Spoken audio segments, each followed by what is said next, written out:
À la fête d'anniversaire de ma fille de 6 ans, ma sœur lui a écrasé du gâteau sur le visage. Surprise? C'est mon cadeau pour toi. Ma mère rit hystériquement. C'est hilarant.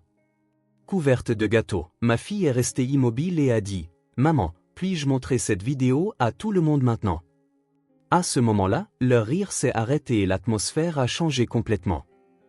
Avant de commencer l'histoire, n'oubliez pas de laisser un like et de vous abonner à la chaîne pour voir plus d'histoires comme celle-ci. Je m'appelle Claire Mitchell. Je travaille comme chargé de prêt dans une banque régionale. Chaque matin, je réveille ma fille de 6 ans, Sophia, lui prépare son petit déjeuner et l'envoie à l'école avant de partir au travail. Cette routine trépidante dure depuis maintenant 2 ans. Depuis que mon mari, Ryan, est mort dans un accident de voiture, la vie a radicalement changé pour nous deux. La mort de Ryan a été soudaine. Il est parti travailler comme d'habitude un matin, et ce soir-là, il n'est jamais rentré. Quand la police a appelé, je n'arrivais pas à comprendre ce qui s'était passé. Encore aujourd'hui, il m'arrive d'entendre la porte d'entrée s'ouvrir et d'avoir l'impression qu'il est de retour. Financièrement, je n'ai pas de difficultés grâce à l'assurance vie de Ryan et aux biens immobiliers que j'ai hérités de mes parents. Pourtant, la solitude d'être une mère célibataire me pèse parfois lourdement sur le cœur. Même le week-end, lorsque je joue avec Sophia au parc, mon cœur se serre en voyant d'autres familles réunies. Chaque fois que j'aperçois un père jouer avec sa fille, j'en veux au destin qui a arraché le père de Sophia à sa vie. Celles qui me soutiennent à travers cette épreuve sont ma mère, Dorothy, et ma sœur, Rebecca. Elles viennent souvent à la maison et m'aident avec les tâches ménagères et la garde de Sophia. Maman semble vivre pour s'occuper de sa petite fille, passant au moins 3 fois par semaine. Rebecca est actuellement sans emploi, elle dit chercher son prochain poste, mais je ne vois pas beaucoup de signes de recherche active. Je suis sincèrement reconnaissante du soutien de ma mère et de ma sœur. Mais dernièrement, chaque fois qu'elles viennent, je ressens un certain malaise. C'est une sensation difficile à expliquer. En apparence, tout va bien. Elles sont gentilles et affectueuses avec Sophia. Pourtant, après leur départ, je suis frappé par un étrange sentiment d'épuisement. Au milieu de tout cela, mon seul véritable refuge est mon amie Mara. C'est une femme célibataire qui travaille comme consultante en cybersécurité. Elle n'a pas d'enfant, mais elle adore Sophia. Elle nous invite parfois à dîner, et pendant ces moments, j'arrive à oublier ma mère et ma sœur et à rire de bon cœur. À l'approche de l'anniversaire de Sophia, j'ai prévu une petite fête à la maison, un rassemblement modeste avec quelques camarades de classe et leurs parents. Quand j'en ai parlé à ma mère, ses yeux se sont illuminés et elle a dit « Laisse-moi t'aider ». Rebecca a également proposé son aide avec enthousiasme, déclarant « J'adore préparer les fêtes ». Leur empressement m'a un peu surprise. Bien sûr, j'étais contente, mais quelque chose semblait anormal. Un jour, en rentrant du travail, ma mère et ma sœur étaient déjà chez moi. Elles étalaient des décorations de fête dans le salon. J'ai utilisé le double des clés, m'a expliqué maman avec un sourire. Je ne me souvenais pas de lui avoir donné un double, mais j'ai supposé que Ryan avait dû le faire de son vivant. Elles m'ont montré des ballons colorés et des bannières, mais j'ai alors remarqué que la porte de la chambre de Sophia était ouverte. Ce soir-là, Sophia m'a dit « Mamie et Tata Rebecca parlaient de quelque chose dans ma chambre ». Quand j'ai demandé de quoi, Sophia a penché la tête et a répondu « Je ne sais pas, mais elle regardait mes affaires ». Je n'y ai pas trop prêté attention et j'ai expliqué « Elle s'inquiète juste pour toi ». Ce week-end-là, en retrouvant Mara dans un café, je lui ai parlé des préparatifs de la fête. Je suis reconnaissante que maman et ma sœur m'aident si activement, mais quelque chose me semble bizarre, ai-je dit en riant. Mara m'a regardé avec une expression sérieuse et a dit « Les histoires de famille sont compliquées. Mais si quoi que ce soit t'inquiète, appelle-moi n'importe quand. » La gravité de ces paroles m'a un peu déconcerté. J'ai balayé ça d'un rire en disant « Tu exagères. » Mais ces mots n'arrêtaient pas de me trotter dans la tête. Une semaine avant l'anniversaire, je me suis arrêté dans un magasin d'articles de fête en rentrant du travail. En choisissant des décorations sur le thème des princesses que Sophia adorait, j'ai soudainement pensé à Ryan. S'il avait été là, nous aurions pu profiter de ces préparatifs ensemble. Mettant Sophia sur ses épaules, choisissant les décorations à deux. Imaginer une telle scène m'a serré la poitrine. Quand je suis rentré à la maison, les bras chargés de sacs de courses, ma mère et ma sœur étaient de nouveau là. Je voulais discuter du gâteau, a dit maman. Elles avaient étalé plusieurs catalogues de pâtisseries sur la table de la salle à manger, me montrant des créations élaborées. Des gâteaux à 3 étages, des gâteaux en forme de château recouverts de pâte à sucre. Ils étaient tous magnifiques, mais quand j'ai vu les prix, mes yeux se sont écarquillés. Nous n'avons pas besoin d'un gâteau aussi cher, ai-je dit. Quelque chose de plus simple suffira. Mais maman a secoué la tête. C'est l'anniversaire de ta petite fille, Claire. C'est un jour spécial. Nous allons le payer, alors ne te retiens pas. Rebecca a hoché la tête en signe d'approbation. C'est vrai. Sophia est une fille spéciale. Je ne pouvais pas refuser leur gentillesse et j'ai accepté, mais quelque chose me mettait mal à l'aise. Maman vit de sa retraite et Rebecca est censée être sans emploi. Alors comment peuvent-elles se permettre de dépenser autant pour un gâteau aussi cher? Quelques jours plus tard, quand Sophia est rentrée de l'école, elle était plus silencieuse que d'habitude. Normalement, elle franchissait la porte en criant « Maman, je suis rentrée ». Mais ce jour-là, elle a enlevé ses chaussures en silence. Qu'est-ce qui ne va pas, Sophia? Il s'est passé quelque chose à l'école? Ma fille a hésité un peu avant de dire « Non, l'école s'est bien passée ». Mais maman, mamie et tata Rebecca sont revenues aujourd'hui, n'est-ce pas? Oui, elles sont venues.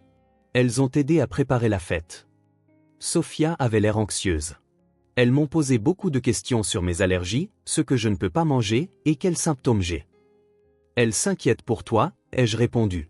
Elles veulent faire attention à la nourriture qui sera servie à la fête.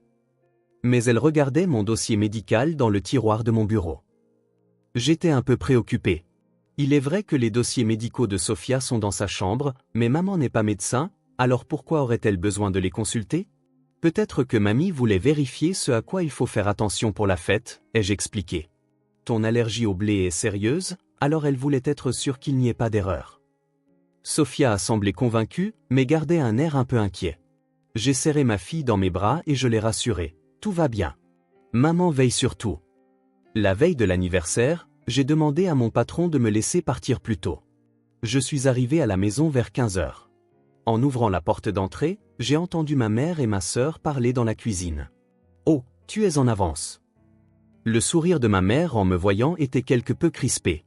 Rebecca aussi semblait un peu décontenancée. Il y avait une sorte d'atmosphère tendue entre elles. « Qu'est-ce que vous faisiez ?» ai-je demandé. « Les préparatifs de la fête » a répondu Rebecca. « Demain sera une belle journée. » J'ai regardé autour de moi dans la cuisine, mais rien ne semblait particulièrement inhabituel. Les plans de travail étaient bien rangés, avec peu de traces de travail, mais une légère odeur flottait dans l'air. Je ne pouvais pas l'identifier, mais quelque chose était différent. Ce soir-là, alors que je mettais Sophia au lit, ma fille m'a pris la main et m'a dit « Maman, j'ai hâte d'être à la fête de demain, mais j'ai un peu peur. » J'ai regardé le visage de ma fille, surprise. « Pourquoi as-tu peur ?» Sophia a répondu d'une petite voix « Je ne sais pas, mais quelque chose me semble étrange. » Mamie et tata Rebecca agissent bizarrement ces derniers temps. J'ai serré Sophia dans mes bras. Son petit corps tremblait contre moi. Tout va bien. Maman est là. Rien de ne va arriver. Mais en prononçant ces mots, j'ai senti une petite angoisse monter dans ma propre poitrine. Le matin de la fête, je me suis levé tôt et j'ai commencé à décorer le salon, accrochant des bannières au mur, gonflant des ballons, étalant des nappes.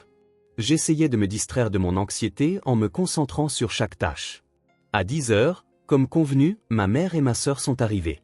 Toutes deux portaient de grands sacs de courses. « Je vais chercher le gâteau », a dit maman. « Continue de t'occuper des autres préparatifs. » Après leur départ, j'ai fait une dernière vérification de la liste des invités et j'ai continué à préparer la nourriture. Des sandwichs, des plateaux de fruits, des bâtonnets de légumes, tous des aliments semblés, sans danger pour Sophia. Sophia, vêtue de sa nouvelle robe rose, tournoyait devant le miroir.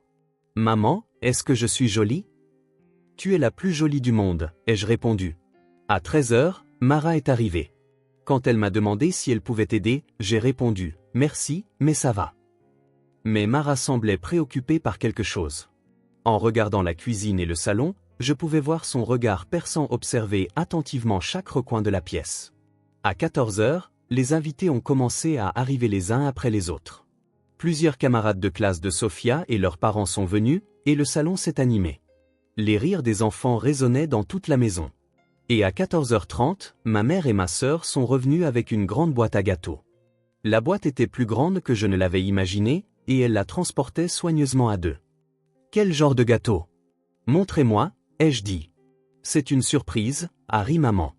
Nous l'apporterons au bon moment, c'est pour plus tard. » J'ai essayé de voir pendant qu'elle transportait la boîte dans la cuisine, mais Rebecca s'est mise devant moi. Pas tout de suite. La surprise, c'est pour plus tard. La fête s'est déroulée sans accroc. Les enfants ont joué et l'ouverture des cadeaux s'est bien passée. Sophia était ravie des cadeaux de ses amis. Puis, enfin, ce fut l'heure du gâteau. Quand maman a crié « Tout le monde, rassemblez-vous », les enfants comme les adultes se sont regroupés autour de la table. J'ai pris mon appareil photo, voulant immortaliser ce moment. L'anniversaire de ma fille. Je voulais préserver ce précieux souvenir. Rebecca a apporté un grand gâteau d'anniversaire de la cuisine. Un gâteau à 3 étages recouvert d'un glaçage rose et blanc. Une poupée princesse était perchée au sommet. C'était vraiment un gâteau magnifique et superbe. « Waouh, c'est magnifique !» s'est écriée Sophia, les yeux brillants. En voyant ce sourire, l'anxiété dans mon cœur s'est un peu apaisée. Ma fille était heureuse. Cela seul suffisait, pensais-je. Maman a allumé la bougie en forme de 6. Quelqu'un a légèrement baissé les lumières. La petite flamme vacillant sur le gâteau illuminait doucement le visage de Sophia. J'ai commencé à chanter. Tout le monde s'est joint en chœur. Sophia souriait joyeusement, applaudissant dans ses petites mains. Ses amis et leurs parents souriaient tous. Une atmosphère chaleureuse enveloppait la pièce. Alors que la chanson touchait à sa fin, Sophia a fermé les yeux pour faire un vœu. C'est à ce moment-là que Rebecca s'est soudainement avancée et a violemment écrasé le gâteau sur le visage de Sophia. Pendant un instant, je n'ai pas compris ce qui s'était passé. Le temps semblait s'être arrêté. Surprise. C'est ça, la surprise. La voix aiguë de Rebecca a résonné dans la pièce. Maman s'est aussi mise à rire aux éclats. C'est hilarant. Leur rire résonnait de manière sinistre dans la pièce soudainement silencieuse. Je n'arrivais pas à croire ce que je voyais. Sophia se tenait complètement immobile, le visage entièrement recouvert de crème et de glaçage. De la crème rose et blanche était collée dans ses cheveux et sur sa nouvelle robe. Les invités étaient figés, l'air choqué. Certains enfants ont commencé à glousser, mais les adultes étaient clairement déconcertés. Plusieurs mères ont froncé les sourcils et échangé des regards. Mon corps tremblait de colère et de choc. « Mais qu'est-ce que vous faites ?» ai-je à peine réussi à articuler. Mais maman et Rebecca riaient encore. « C'est une blague. »« Juste une blague », a dit Rebecca. « Ça arrive tout le temps dans les fêtes, non ?»« Sophia est si mignonne, je n'ai pas pu m'en empêcher », a ajouté maman en riant. « Ça fera de superbes photos. » Mais Sophia ne riait pas. Elle a lentement levé son visage couvert de crème. J'ai pu voir les yeux de ma fille. Je m'attendais à des larmes, mais ce n'était pas des larmes. C'était un regard calme, plus calme que celui d'une enfant de 6 ans ne devrait l'être. Il y avait de la détermination dans ses yeux. Et puis Sophia a dit, doucement mais clairement, « Maman, est-ce que je peux leur montrer cette vidéo maintenant ?» À ces mots, les rires de Rebecca et de Dorothy se sont tus net. L'atmosphère de la pièce a changé instantanément. Les sourires ont disparu de leur visage, remplacés par des expressions blêmes. Rebecca a émis un petit son, et s'est figé la bouche entr'ouverte. Maman s'est raidie et a fixé ma fille. J'étais surprise par le sang-froid de ma fille, mais j'ai eu l'intuition que quelque chose de majeur allait se produire. Les invités ont également cessé leurs murmures, ne comprenant pas ce qui se passait. Seule Mara avait une expression calme, regardant Sophia. Elle semblait savoir quelque chose. J'ai regardé ma fille et j'ai hoché la tête en silence. « Vas-y, Sophia. » Sophia a attrapé son petit sac à dos. Le sac à dos rose qu'elle emmène habituellement à l'école. Elle en a sorti une petite tablette. Elle a essuyé ses mains couvertes de crème sur ses vêtements et a manipulé l'écran de la tablette. Ses mouvements étaient calmes, comme si elle s'était entraînée de nombreuses fois. « Je veux montrer quelque chose à tout le monde », a dit Sophia. Sa voix ne tremblait pas. C'est une vidéo spéciale que Mamie et Tata Rebecca ont faite pour moi. Le visage de maman est devenu encore plus pâle. Rebecca a commencé à dire « Sophia, c'est... » mais n'a pas pu continuer, comme si sa gorge était nouée. Aucun son ne sortait. Sophia a posé la tablette sur la table et a tourné l'écran pour que tout le monde puisse le voir. Moi et les invités avons tous fixé nos yeux sur ce petit écran. L'écran montrait la cuisine de ma maison. Et là, on voyait ma mère et Rebecca. Elle mélangeait quelque chose dans un gâteau. Une voix enregistrée a commencé à résonner dans la pièce silencieuse. J'ai regardé les dossiers d'allergie de Sophia. Une petite quantité de farine de blé ne provoquera pas de symptômes immédiats. C'était la voix de maman. C'est vrai. Mais ça l'enverra certainement à l'hôpital. La voix de Rebecca. Les invités ont eu un hoquet de surprise. Certaines mères ont essayé de boucher les oreilles de leurs enfants. Un lourd silence s'est répandu dans la pièce. La vidéo a continué. Elle est passée à des images d'un autre jour. Encore la cuisine de ma maison. Maman et Rebecca étalaient des documents. Pendant ce temps, on mettra la pression sur Claire pour qu'elle signe des papiers. Quand elle sera émotionnellement bouleversée, elle signera n'importe quoi. La voix de maman. Tu as terminé toutes les procédures de succession de Ryan, n'est-ce pas? Oui. Claire est un obstacle. Si nous obtenons la garde de Sophia, les droits de gestion de la succession nous reviendront aussi. La voix de Rebecca. On récupérera aussi tous les biens immobiliers que les parents de Ryan ont laissés. Rien que cette maison vaut 2 millions de dollars. La pièce est tombée dans un silence complet. Le seul son était les voix provenant de la tablette. J'ai couvert ma bouche avec mes mains tremblantes. Je ne pouvais pas y croire. Ma propre mère et ma sœur avaient délibérément tenté de mettre ma fille en danger pour de l'argent. Maman et Rebecca se tenaient là, figées, le visage livide. Toutes deux étaient sans voix, simplement debout. Mara s'est levée tranquillement. Elle a sorti son téléphone portable et a dit d'une voix calme, « J'appelle la police ». La pièce était plongée dans un silence total. Les invités se tenaient là, sous le choc. Certains partaient déjà discrètement, en prenant la main de leurs enfants. Ils me regardaient d'un air désolé, mais le désir de fuir cette scène le plus rapidement possible se lisait sur leurs visages. Maman et Rebecca ne pouvaient pas bouger, pâles comme des statues. J'ai immédiatement pris la main de Sophia. « Allons te laver le visage. » J'ai conduit ma fille à la salle de bain. Mes mains tremblaient de colère et de peur. Dans la salle de bain, j'ai délicatement essuyé la crème du gâteau sur le visage de Sophia avec une serviette chaude et humide. En même temps, je cherchais désespérément tout signe de réaction allergique, rougeur ou gonflement sur sa peau.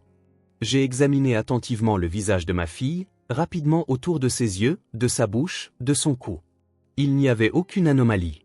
Heureusement, la peau de Sophia n'avait pas changé. J'ai poussé un soupir de soulagement, mais la colère a immédiatement refait surface. S'il y avait vraiment eu du blé dedans, si Sophia avait mangé le gâteau sans le savoir, ma fille serait peut-être en train de souffrir en ce moment même. Nous aurions pu être en train d'appeler une ambulance. Sophia.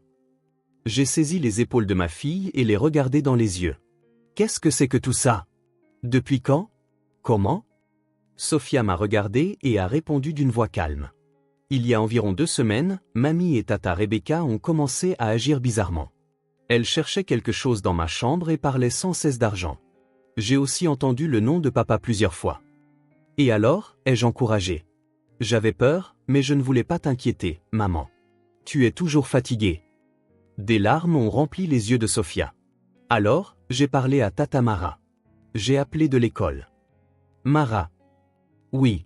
Tata Mara a installé de petites caméras dans ma chambre et dans la cuisine.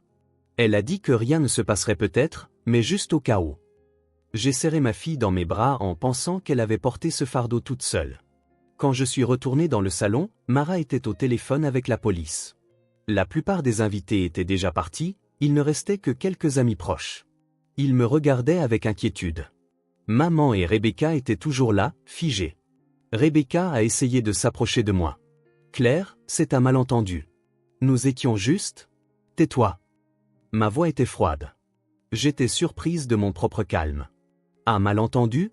Tout est sur la vidéo. Vous avez délibérément tenté de mettre ma fille en danger pour de l'argent. Maman a ouvert la bouche. Claire, si nous en parlons, tu comprendras. Nous pensions juste à ton avenir et à celui de Sophia. L'avenir? J'ai ri. C'était un rire glacial.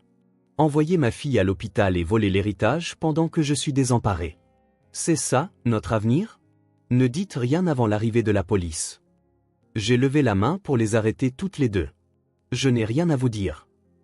10 minutes plus tard, j'ai entendu des sirènes.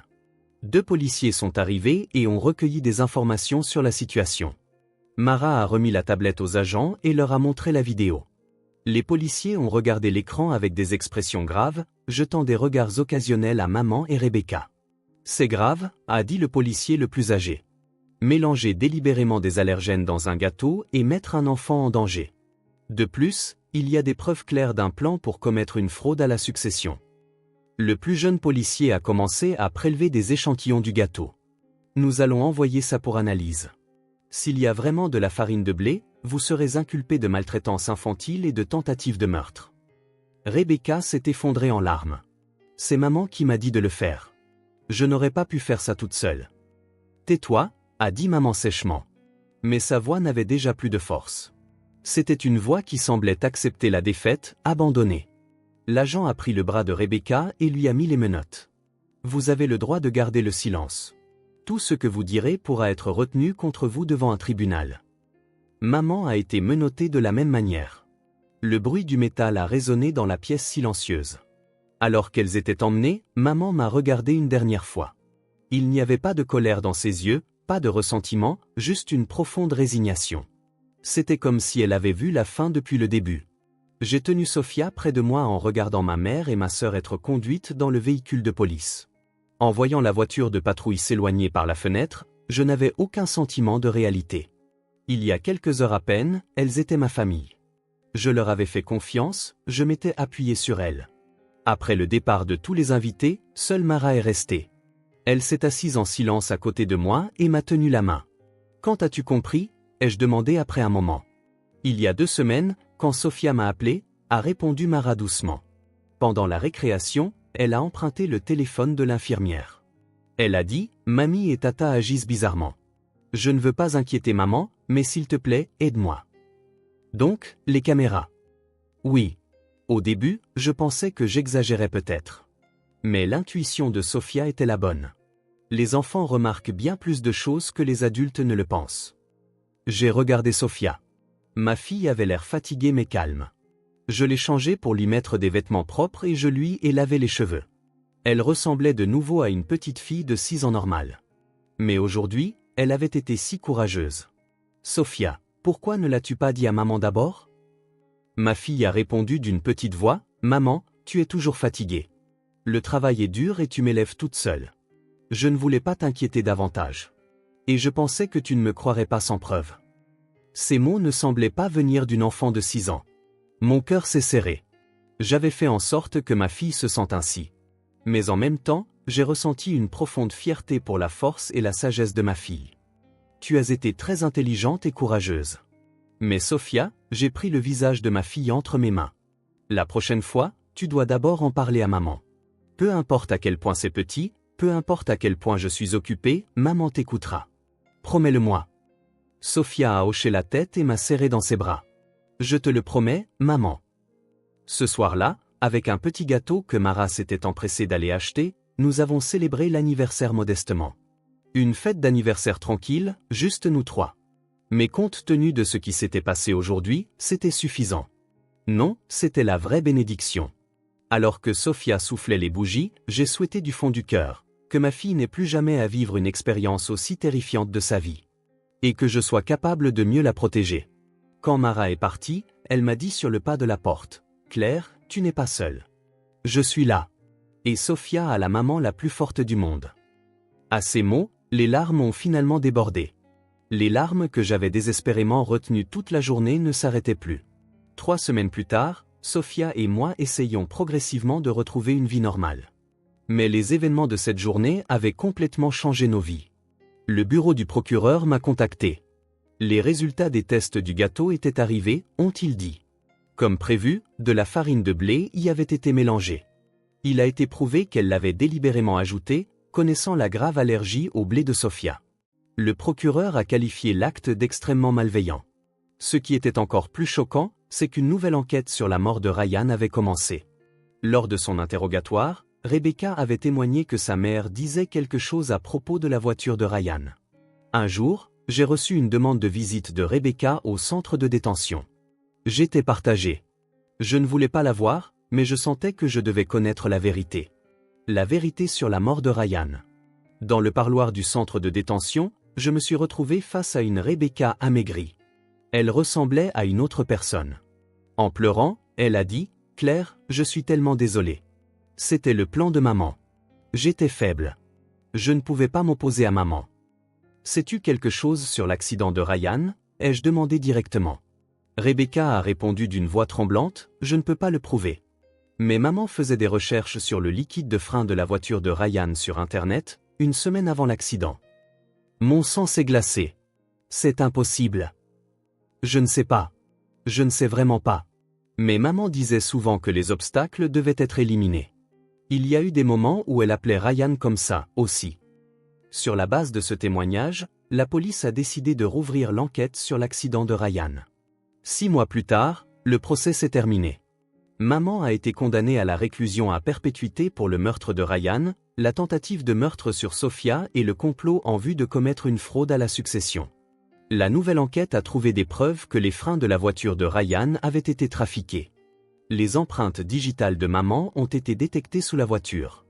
La peine de Rebecca a été réduite en échange de sa coopération. Elle a quand même écopé de 12 ans de prison. Elle s'est excusée en larmes au tribunal, mais je n'ai rien dit. Je ne pouvais pas lui pardonner. Sophia et moi avons déménagé dans un nouvel appartement. L'ancienne maison avait trop de souvenirs douloureux. Commencer une nouvelle vie dans un nouvel endroit. C'est ce dont nous avions besoin. Mara nous invite à dîner au moins 2 fois par semaine. Elle est devenue comme la marraine de Sophia. Bien que Sophia suive une thérapie, elle a montré une résilience remarquable. La force des enfants est vraiment incroyable. 1 an plus tard, le 7e anniversaire de Sophia est arrivé. Cette fois, nous avons organisé une fête vraiment heureuse. Entourée d'amis de sa nouvelle école, Sophia a soufflé les bougies avec un sourire. « Que as-tu souhaité ?» ai-je demandé. Sophia a souri. « C'est un secret. Mais maman, j'ai souhaité qu'il n'y ait plus rien d'effrayant. » J'ai serré ma fille dans mes bras. Il n'y a plus rien d'effrayant. Tout ira bien pour nous. Alors que Mara coupait le gâteau, elle a dit, « Sophia, tu as été vraiment courageuse. » Je voulais juste protéger maman, a répondu Sophia. À ces mots, les larmes ont failli déborder de mes yeux. C'était moi qui avais été protégée par ma petite fille. Dehors, par la fenêtre, le coucher de soleil printanier tombait. Une lumière orangée illuminait doucement la pièce. Il y avait là une nouvelle forme de famille. Pas seulement liée par le sang, mais une famille liée par la confiance et l'amour. Maman et Rebecca avaient utilisé les liens du sang comme un bouclier, essayant de nous contrôler et de nous exploiter. Pour elles, la famille n'était qu'une chose à utiliser. Mais maintenant, assise à côté de moi, se trouve ma vraie famille. Mara n'a aucun lien de sang avec nous. Mais elle nous protège et nous soutient. Elle aime Sophia. C'est ça, la famille. Je peux le comprendre maintenant. La vraie famille ne se résume pas au lien du sang. Elle existe dans les relations où les gens se respectent, se protègent et se font confiance. Le courage dont Sophia a fait preuve est né de l'amour pur de protéger sa famille. Et c'est cet amour qui a créé notre nouvelle famille.